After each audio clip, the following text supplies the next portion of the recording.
আপনি এখন মারা গেলে মানুষ আপনার মোবাইলে চেক করে দেখবে এটাতে গান আছে, সিনেমা আছে। গান সিনেমা মোবাইল থেকে ডিলিট করে দেন, তওবা করেন। পৃথিবী সাক্ষী হয়ে যাবে যে এই ছেলেটা মারা গেছে, ওর মোবাইল তো সিনেমা আছে, ওর মোবাইলে নাটক আছে, মানুষ সাক্ষী হয়ে যাবে আপনার গুনাহের। মোবাইল থেকে আপনি গান ডিলিট করে দেন, নাটক ডিলিট করে দেন। বন্ধুরা চাপ দিয়ে আমারে ফেসবুক খোলাইছিল, আমারে ফেসবুকে ইসলামী লেখালেখি করতাম।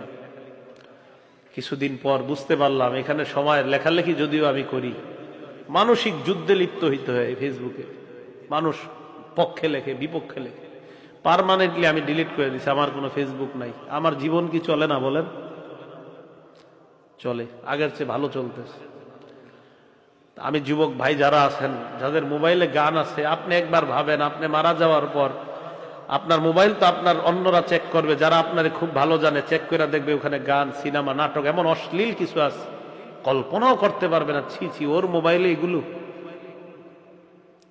এটা কল্পনাও করতে পারবে না। আবু ওয়াইল মাথাটা নিচের দিকে দিয়ে বলে যে গান অন্তরে মুনাফিকি সৃষ্টি করে, গান নেফাক সৃষ্টি করে।